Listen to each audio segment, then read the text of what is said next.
Hey everyone, welcome back to Crypto Cash. Thank you so much for joining me here. Hope you're having an amazing day. We're taking a look at LTO network here. I got a lot of requests for this one here.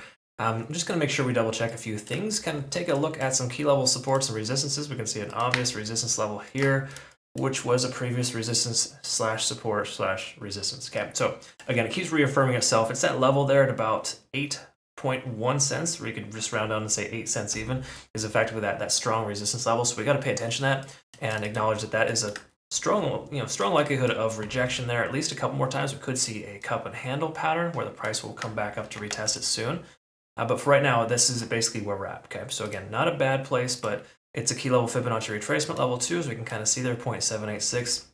Really common area in which the price action will reject. Okay, so we'll take a look at a few things here I think that are going to be important. Before we get started though, I got a really important, I guess disclaimer or just friendly advice. If you have been affected by KYC with KuCoin, Bybit, or BitGet, you have a really awesome option here with BingX. BingX is fantastic, great exchange. They've helped our community out tremendously by offering no KYC or VPN required in the majority of all countries. In fact, all the restricted countries they are eligible for. Okay, in other words, $50 USDT bonus if you essentially transfer in that much, and all you gotta do is trade $3,000 USDT, which is super easy with leverage. You get a $100 bonus as well. So you have to use the link below. Only reason I'm urging you to do this is because it's only available until July 31st, so be sure to check that out in your own time.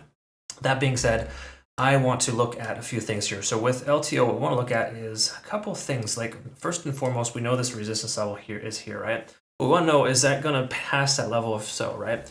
Well, if we retest it later, there's a good chance of it, but volume has to stay high in order for us to do that. Okay? So if we see this spike in volume today and then it cuts in half tomorrow and it keeps going down, we're not going to be in a position where that's going to matter. If you look at this history, right, say for example when it spiked up before and it was trying to break its most recent low, okay, with a high, it's the exact same pattern here, if you will. It had half the volume to follow and then pretty much just fizzled out. Okay, the only reason why it's able to increase is because it inevitably became higher than its moving average. Well, right now we're higher than moving average, of course, but if tomorrow doesn't sustain itself, we get the volume cut in half, I would expect the price action to start bleeding out. Okay, so pay attention to that.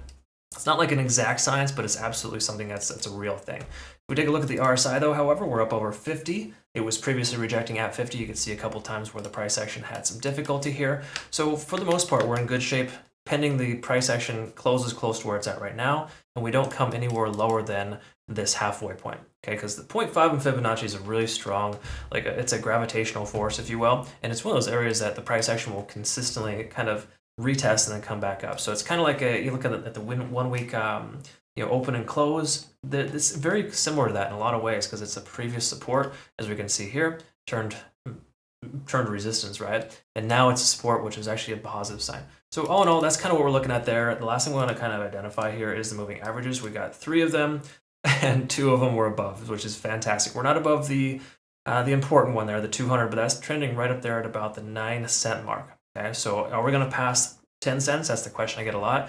If we break that 200-day SMA, yeah, I think we will. But again, we're a long ways from that. We can see the price consistently rejecting at that level previously. But the bottom line is we're up over the 50, which is coincidentally averaging itself out at 0.5 Fibonacci. So I would say 7 cents even is a pretty strong area in which the price action will bounce if it were to come back down. Okay, so just keep that in mind. That's a pretty good thing that we're seeing here so far. We can also see on the 4-hour as well that the price action waked up pretty hard and got rejected. So again, we have extra volume, but that volume is starting to dissipate already. So we're going to see here soon how this next candle closes, but if it keeps coming down, we can expect the price to pull back to at least that 7-cent mark, possibly even this range here where the most recent high was at about 6.8 or 6.9, I think, if you round up a little bit. So again, that's essentially where we're at there on the 4-hour. Let's see. We don't have any overextension, of course. So we had a 9 leading into it, and it had enough consolidation where this is pretty much just a 0, or the very first candle wick. So there's no real overextension there. We can see an overextension though on the RSI. We're up over 70. So if we lose 70 on the RSI and the price comes down, we can expect that 0.5 in Fibonacci to be tested. If we maintain above 70 on the RSI, then we're going to probably continue higher here. So a lot of what happens next is determined by this level here holding. So we will need to make sure 7 cents holds even. But the next few 4-hour candles are going to be pretty telling for us, okay?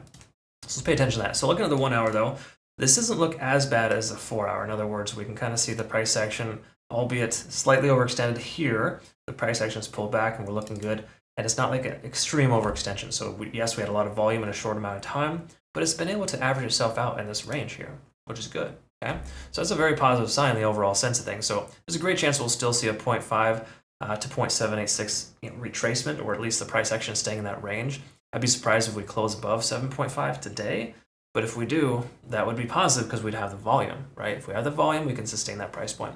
If the volume continues to dissipate like it has been so far, you can see it starting to come down, then we can see the price probably average itself out. So between 7 and 7.5 cents, I think, is a realistic consolidation effort. And then from there, it would make more sense for the price to increase, pending we have the volume to fall. Okay. So again, there's that. We want to take a quick look at the cloud. Obviously, this will give us all green lights. Doesn't necessarily mean that it's green light to take a long position. It just implies you have one open. You may want to consider keeping it open for the next 24 hours until we either break above or below the cloud. Okay.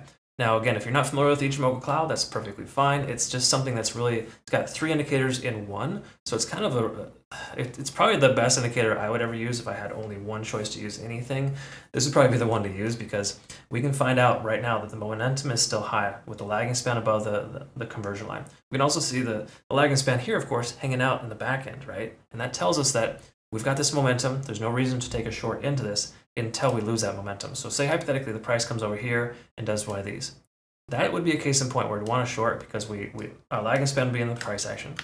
We would have lost the conversion line below the baseline, telling us that momentum is gone. And if we close below the cloud here, that's a firm indication that this momentous trend is over. Okay? Right now, shorting into this coin would be disadvantageous to say the least. Yes, you could get lucky and the price wicks down to about the 7 cent mark. But to me, I'd much rather wait for the dip and buy the dip if it were to happen after reevaluating. And just to clarify, I'm setting an alert there at about 7.1 as a rough estimate. And my goal is to reevaluate and see if it's worth getting into at that point for a long position for my community. Because again, I send out trade signals for my traders, and we all have, like recently, for example, just yesterday, we took 10% profit on Ethereum there with 1% spot, right? That trade is still open. It's a long position. But these are little trades that I send out that are structured in such a way that we make sure that we take profits and get in and get out before it's too late, right? Right now, jumping in, I feel is kind of, it's a little iffy for me. It does seem more likely the price is going to come up, but if it pulls back, I think 7.1 is 0.5 would be a realistic entry target to consider if, again, all the right cards are in place. But if the price comes down, just say that it's like, I get this alert 2 or 3 days later and we're below the cloud, we may want to wait a little bit longer for confirmation, okay? So again, just some friendly advice there. Try not to just take everything that I say here, specifically that, okay, I'm going to just short to his entry target. No, that doesn't always work out. The price could continue to run, and that's where we want to be careful. So I don't think I think this has more gas left in the tank, but it's all reliant on extra volume and keeping that volume high. Right now, I'm not convinced with this little blurb of a volume here. It doesn't really tell me too much, right? Because we had very inconsistent volume in the past. There's a significant increase comparatively.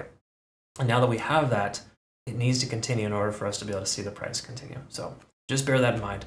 But again, do I think 10 cents is realistic? Yeah, it's totally in the cards. We just need to respect the fact that this 8 cent mark, the 8.1 cent mark, will be a strong resistance level. And unless we can have the volume to continue, we're not going to be able to see that cup and handle until we see that volume, just average itself out, right? Again, I hope that makes sense. I described that effectively. Once again, if you want to become a better trader, we've got all private trading videos as well as these trade signals and an awesome community over there on Discord. Link down below if you're curious. But the bottom line here is that this coin's going to continue. It's a strong likelihood it's going to continue. We just don't want to have a same exact scenario as before, where the volume cuts out and the price comes down. Okay.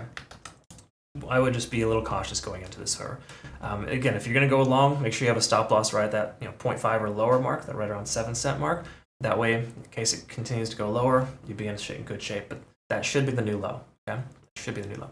All right, be sure to take advantage of this exclusive offer here again over at BingX. Again, $50 bonus with a $50 deposit, and all you gotta do is trade 3,000 USDT for a $100 USDT bonus. So be sure to check that out. Link down below. Eligible until July 31st. I hope you have a great rest of your day. Thank you again so much for your time. We'll see you in tomorrow's video. Take care.